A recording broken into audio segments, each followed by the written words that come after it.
one of the galleries of St. Peter's Mount, at about 500 paces from the main entry and at 90 feet below the surface, that the quarrymen exposed part of the skull of a large animal embedded in the stone. They suspended their work to tell of their discovery to Dr. Hoffman, who had for some years been collecting fossils from the quarries.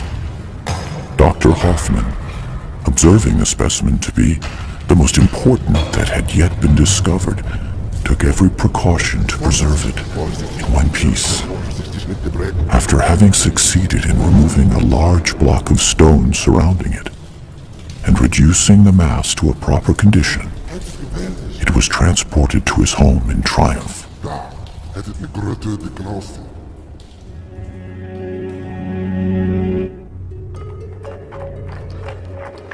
25 years later, after the occupation of Maastricht by the French Revolutionary Army, Le voilà enfin. Monsieur, je vous en prie, portez-le. the famous fossil shows up one cold winter night at the National Museum of Natural History in Paris.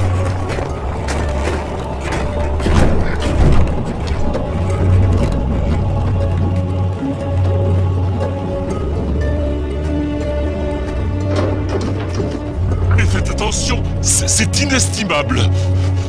This strange thing they called at the time the unknown animal of Maastricht started to raise interest among the scientific community.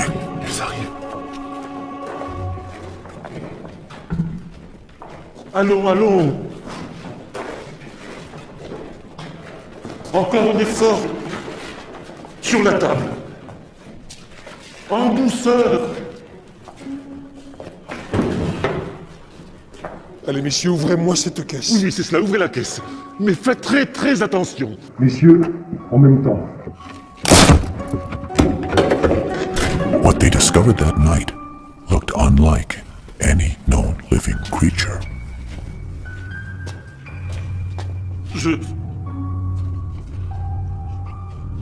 Some thought it was a crocodile.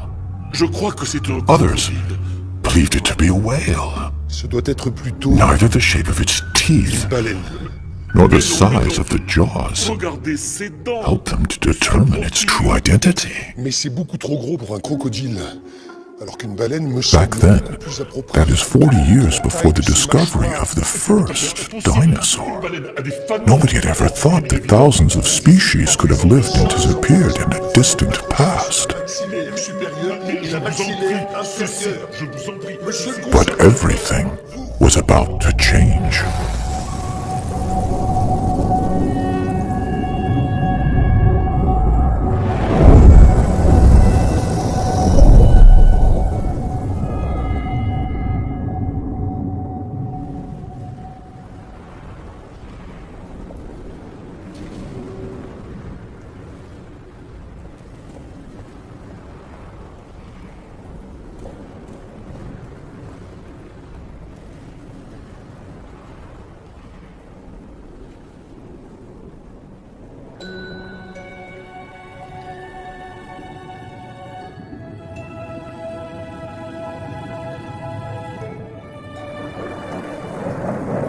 I'm sure marine dinosaurs still exist. My apologies for intruding upon your thoughts, mademoiselle. But strictly speaking, only reptiles that walked on dry land are called dinosaurs. If they lived under the water, they are called marine reptiles, and they all disappeared a very, very long time ago. What happened? You'll see, Julie.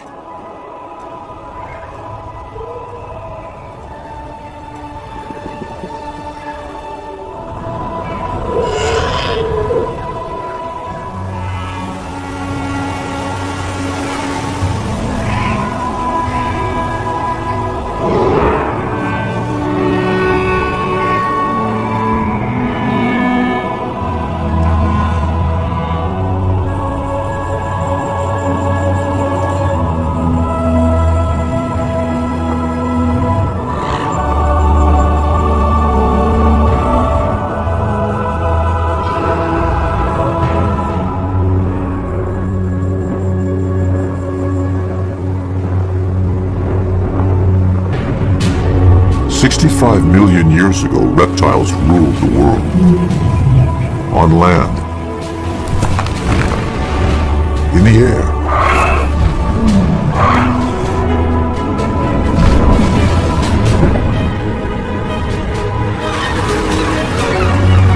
and reptiles were kings in all the seas as well.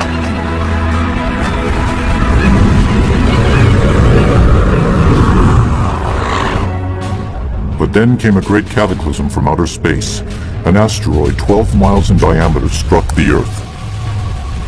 This asteroid's massive impact unleashed the power of more than 100 atomic bombs. The sky went dark, and the Earth's climate changed drastically. 70% of all life on the planet perished. And with the end of the dinosaurs, it was also the end of the reign of the reptile in the sea world. And when did you say that happened? 65 million years ago. So then humans came right after that. Humans will come a little later. How much later? 65 million years. You're kidding. Modern humans like you and I only appeared barely 200,000 years ago. In comparison to the age of the Earth, that's a blink of the eye. 200,000 years? An instant in geological time. Somewhat difficult to comprehend, is it not? Comparing thousands and millions and even billions of years. Don't you agree? Then follow me, Julie. And when you want to stop time, say stop. Stop? All right then, forward to the past.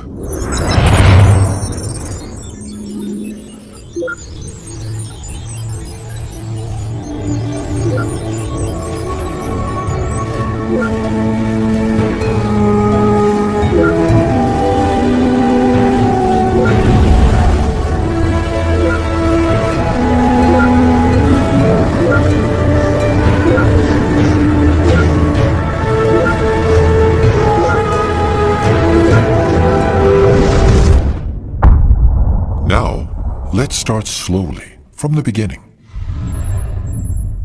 Earth forms 4.5 billion years ago. Then, life appears but remains microscopic for 3 billion years.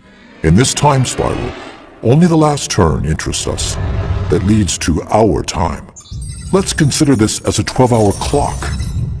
540 million years ago, at 2 o'clock, the primary era begins. Life grows and evolves in every environment. At 7:30, the secondary era, or the Mesozoic, begins. It is the age of reptiles. Including the famous dinosaurs. Yes, as well as flying and marine reptiles. The next and last era, the Cenozoic, is the age of mammals. On this clock, Homo sapiens, our minuscule species, appears just 8 seconds before 12.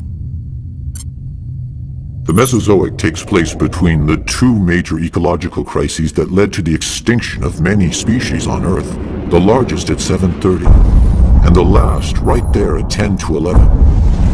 That one caused the extinction of the dinosaurs and large marine reptiles. But how did it start?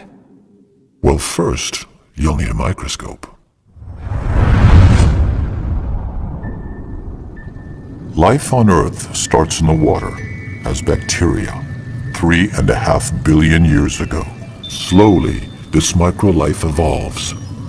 Then, 650 million years ago, life becomes visible to the naked eye, soft-bodied organisms. The following 400 million years bring with them an explosion of life. New morphological forms appear, reaching considerable sizes.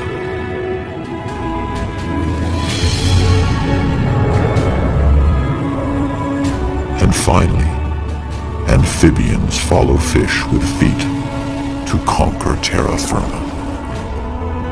300 million years ago, the first reptiles appear on land. And in the sky, the wingspan of some insects reaches over 3 feet. By the end of the Paleozoic, the land and the seas are bursting with life. It is the golden age for biodiversity.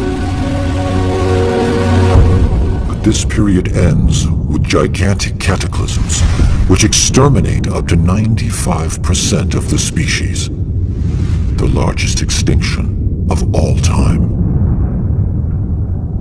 95% of the species? But that's enormous. Nothing much must have remained after that. You're right, my dear. And most of the world's great predators have disappeared. But life persists, and in the seas, many fish and mollusks remain. What about the marine reptiles? Their reign begins now. 3 different groups, one after the other, will rule the world's oceans. First, the ichthyosaurs, that use their tails to swim. Like a fish? Much like a fish. And then the plesiosaurs, that use their 4 paddle-like limbs to fly through the water. And next, the mosasaurs, that use an undulating movement similar to a snake. And these animals ruled the seas for 180 million years, throughout all 3 Mesozoic periods, Triassic, Jurassic, and Cretaceous. From the early Triassic period onwards, ichthyosaurs are the kings of the seas. During this time, above the water, all the continents on Earth are joined together in a single mass of land, a supercontinent called Pangaea, off to the Pangaean coast.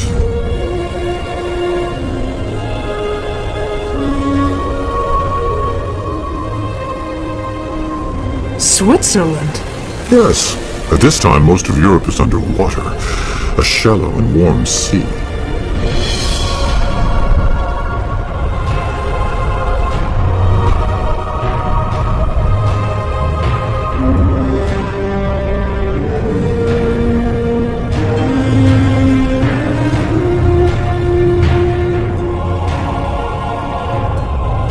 In the Middle Triassic, it's hot and dry on land with little to eat. In the sea, life flourishes again.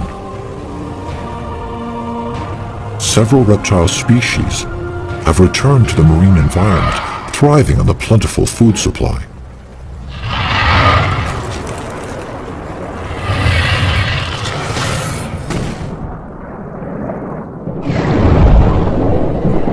The Tanistrophius hold a world record. In proportion to their bodies, they have the longest necks ever recorded. With his flat teeth, this placodont mostly eats seashells and mollusks.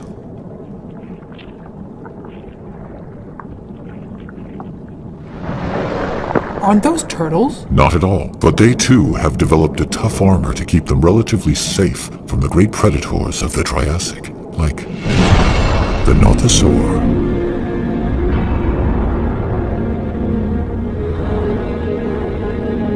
Over 13 feet long. Very dangerous, and an excellent swimmer. But it is no chance of catching up with a Mixosaurus. It looks like a dolphin. Except it's a reptile. Like marine mammals today, it too must come to the surface to breathe.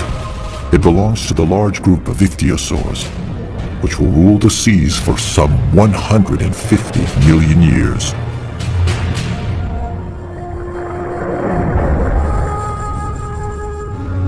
That one doesn't seem quite big enough to rule anything.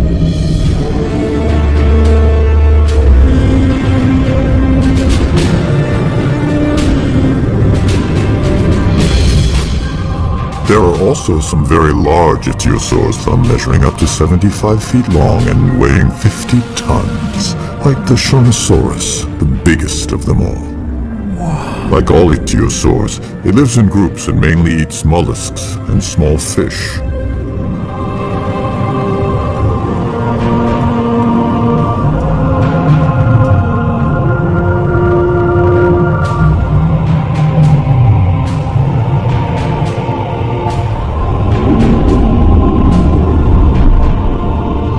They look like dolphins and whales. That's right. They are even born in a similar manner. What do you mean?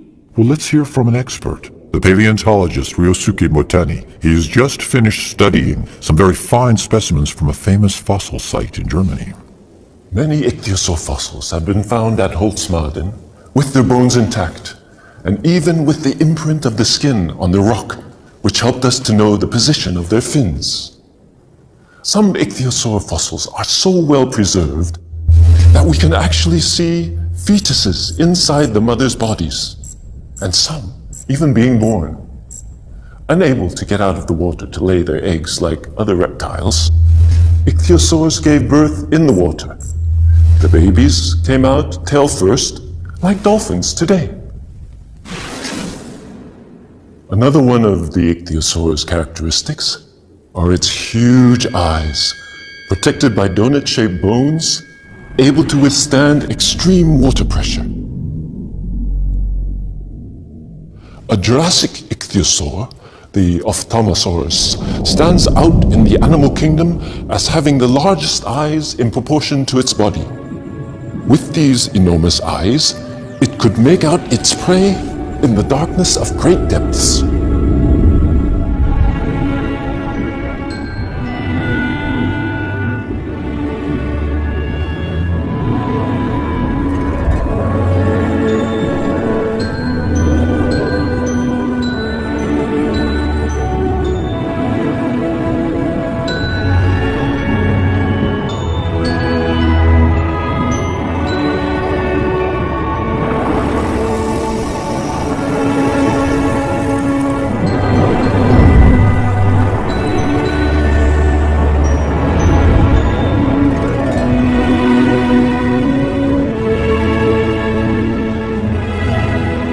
Strangely enough, the ichthyosaurs became extinct in the middle of the Cretaceous, despite their amazing adaptation to sea life.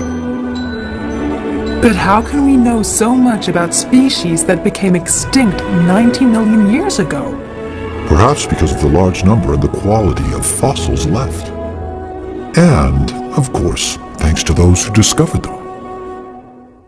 Here we are in London, in one of the most beautiful galleries devoted to Mesozoic marine reptiles.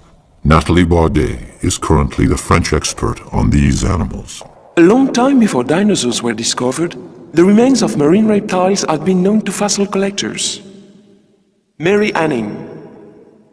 In the early 19th century, she was a child when she started to collect fossils around her home along the Dorset coast in southern England. During her lifetime, with an amazingly sharp eye, she found some of the most famous fossils, ichthyosaur and plesiosaur, exhibited here at the Natural History Museum of London. One of the most complete plesiosaur skeletons ever found was Romelosaurus.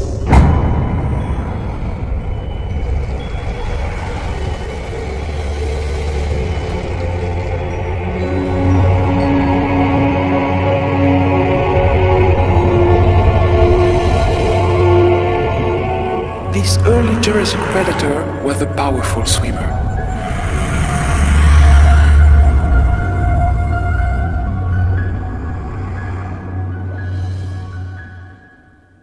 During the Jurassic period, a new group of marine reptiles takes over, the plesiosaurs. At the beginning of the early Jurassic, Pangaea has started to break up and drift apart into different pieces. It is still hot, but the climate is becoming much more humid. Such conditions are perfectly suited to the development of life all over the world.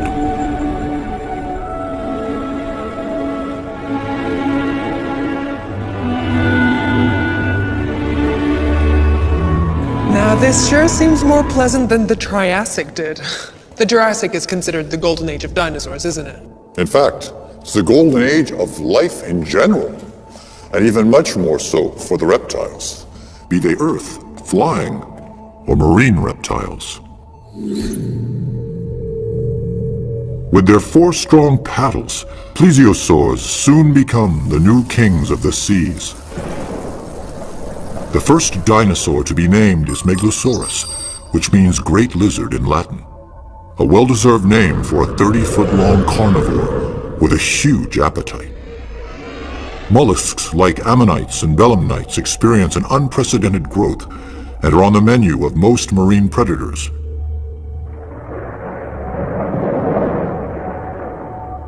By the late Jurassic, some animals reach record sizes like the Brachiosaurus, over 100 feet long, and can weigh more than 6 elephants. Godzilla, that is the nickname given to this large marine crocodile discovered in the Andes. With large bony plates on its back, the Stegosaurus, a 3-ton plant eater, is a contemporary of the very first birds. At the end of the Jurassic period, as the continents continue to drift, new oceans appear, and new plesiosaur species rule the deep.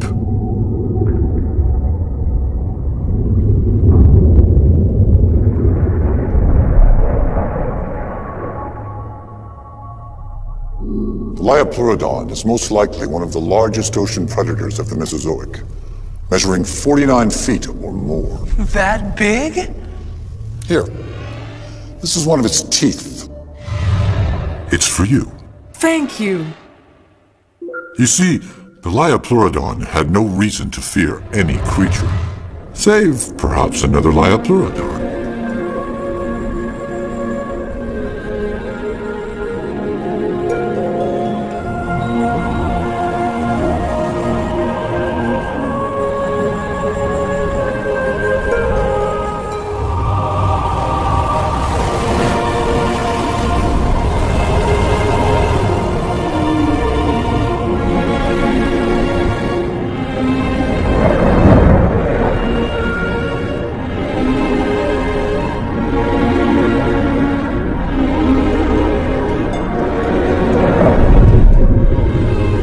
Here is a pair of Liopleurodon. The male is attempting to court the female.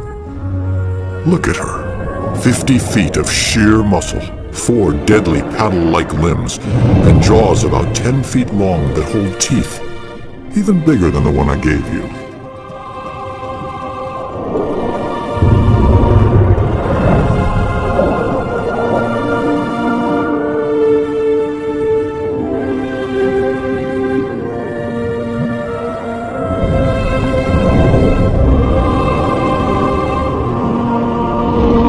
During this process, the male makes himself extremely vulnerable to the female.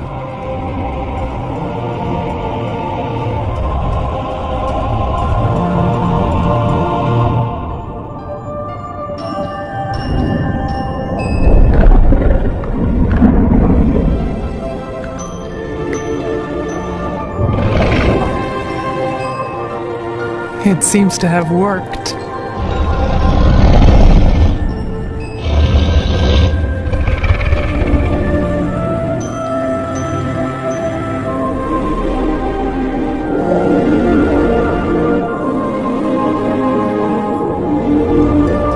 Now that she's chosen him as her partner, the pair needs to head to the safer coastal waters to reproduce.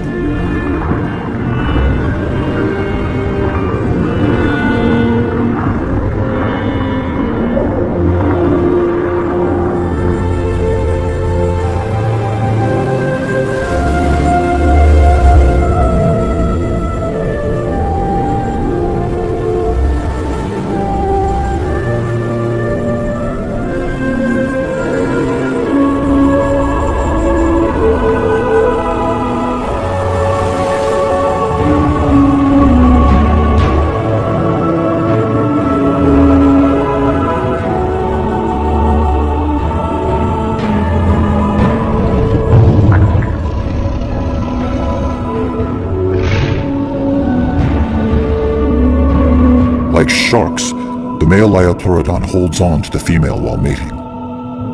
Their young will be born in a few months.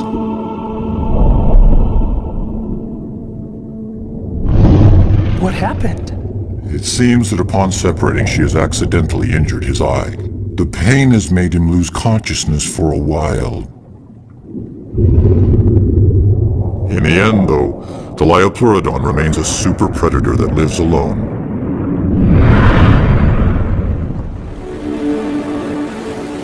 At the end of the Jurassic era, its territory spanned from Europe to South America. Here we are with Zulma Gasparini, who discovered the marine crocodile nicknamed Godzilla in the Andes. People believed for a long time that the world had always been the same as it is now. And it was only in 1915 that Alfred Wegener, a young German scientist, put forward a revolutionary theory he called the continental drift. Among the solid arguments that Wegener used to support his theory, a tiny marine reptile that lived 250 million years ago, the Mesosaurus, was to become unexpectedly important. Indeed, we have found on both sides of the Atlantic Ocean identical fossils of this animal. But considering the small size of the Mesosaurus, like the one we have here in this virtual aquarium, it is obvious they were much too small to cross an ocean as vast as the Atlantic on their own. The conclusion is inescapable. If they did not cross the ocean, then the very continents that contained their fossils must have separated.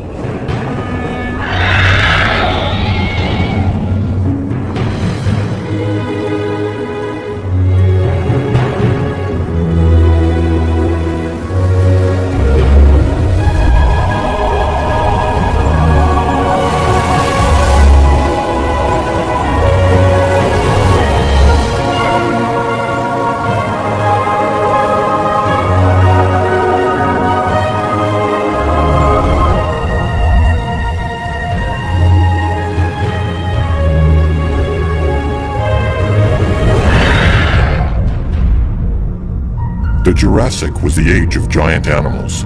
Believed like this is approximately 100 feet long, probably the largest fish of all time.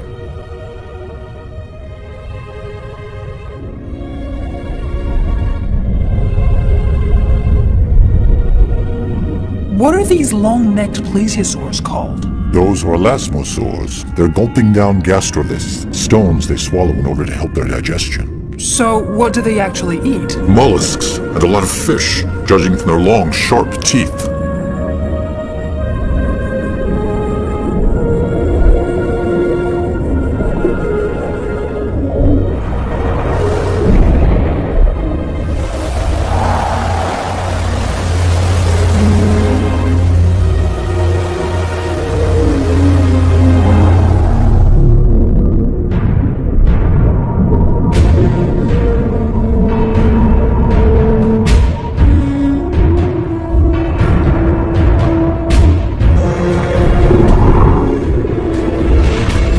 I believe that's the male Liopleurodon that was wounded some time back. Oh yes. With one eye missing, it's not easy.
From the deep bite marks on elasmosaur bones made by larger relatives, it would appear that other Liopleurodon were luckier. 30 million years later, Kronosaurus took Liopleurodon's place at the top of the marine food chain. Kronosaurus remains were first discovered in Australia during the 1930s. A 13-foot-long skull with 10-foot jaws, armed with dagger-like teeth. To tell us more about plesiosaurs, here's Dr. Benjamin Keir, an Australian expert on these animals. Marine reptiles' remains have been found on every continent, particularly those of plesiosaurs, Up to 46 feet in length, they were magnificent ocean-dwelling reptiles that flew gracefully through the water with 4 massive paddles. The order Plesiosauria was large and varied. It's been broadly divided into 2 superfamilies based on their overall body structure. Some of them, thanks to their large heads and powerful short necks, were the super predators of their time, like Kronosaurus. Others were the complete opposite, with tiny heads at the end of extra long necks, such as Elasmosaurus. Plesiosaurs lasted as long as the dinosaurs, until the end of Cretaceous, 65 billion years ago.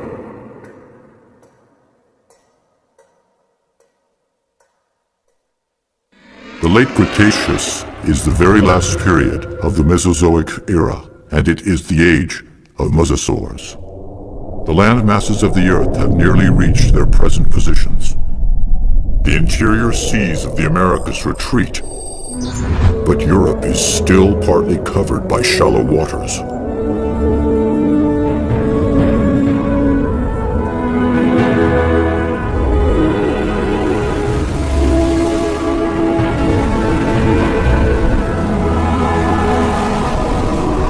And what about the climate? Very comparable to the climate of today, but warmer. A beautiful day for a dip in the Cretaceous Ocean, don't you think?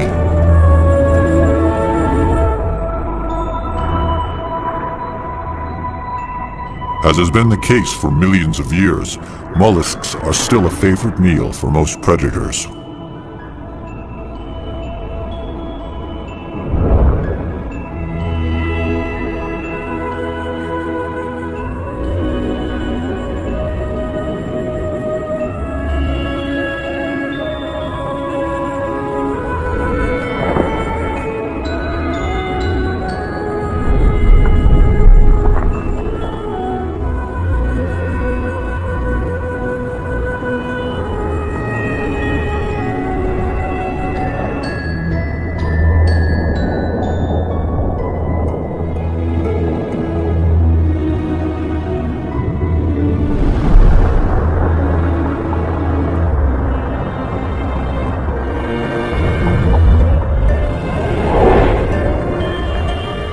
So the plesiosaurs are still around in the Cretaceous?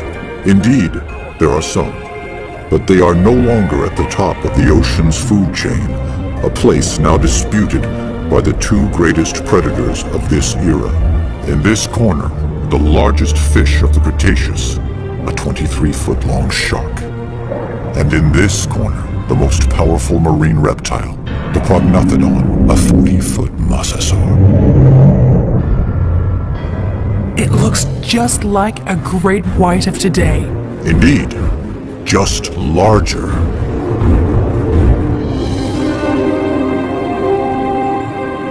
But the shark is never going to measure up to that. We can't be too sure. You see, it has a distinct edge over its opponent. The shark doesn't need to come up to the surface to breathe, so...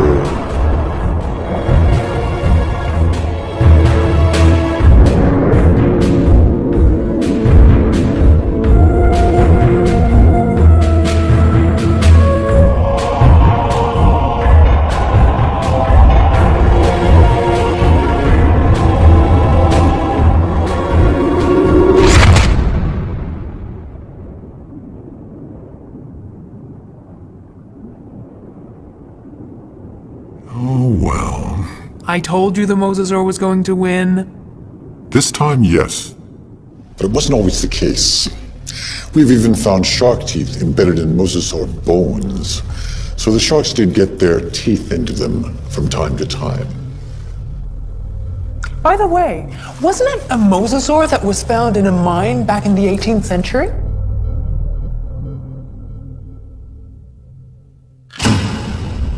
Here we are very close to the mine where the famous unknown animal of Maastricht was found around 1770. Like all paleontologists, Olivier Rippel knows this story very well.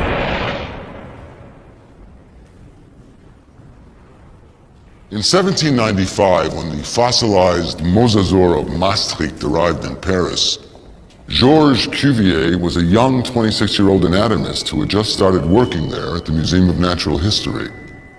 This skull was the first great fossil ever to be thoroughly studied by scientists who found it quite difficult to classify this creature. But it was Georges Cuvier who would provide the solution based on comparative anatomy.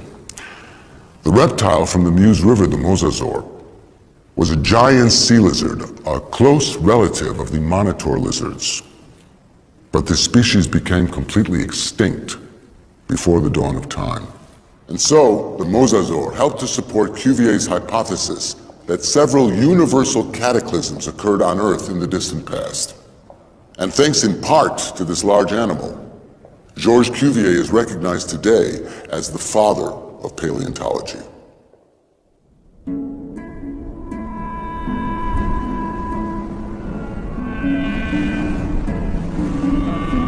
At the end of the Cretaceous, the interior seaway running through the middle of North America had not yet completely disappeared.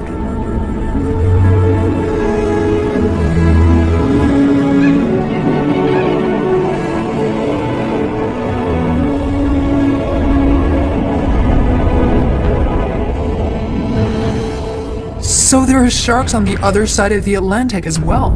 In addition to marine reptiles, they are found in all the oceans. Contrary to dinosaurs, marine animals don't have any borders.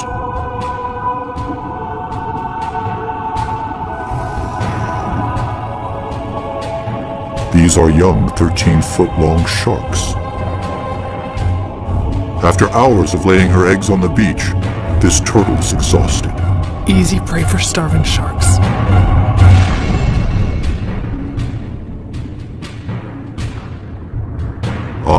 But they are not alone. A mosasaur.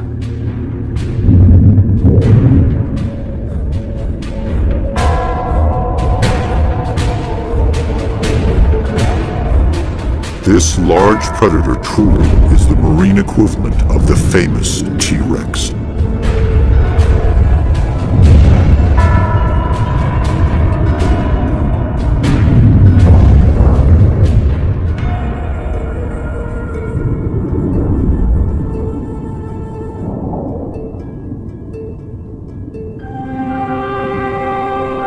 The mosasaur will become the last ruler of the ancient seas.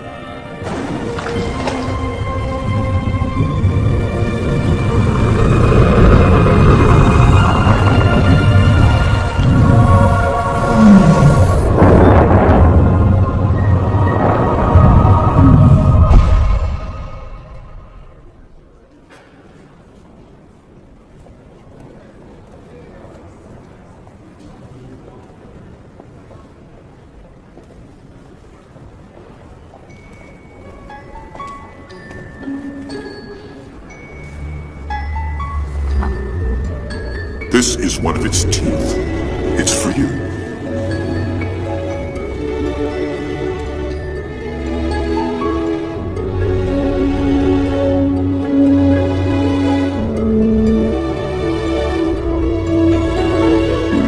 Without fossils, no one would have ever dreamed that there were successive epochs in the formation of the Earth.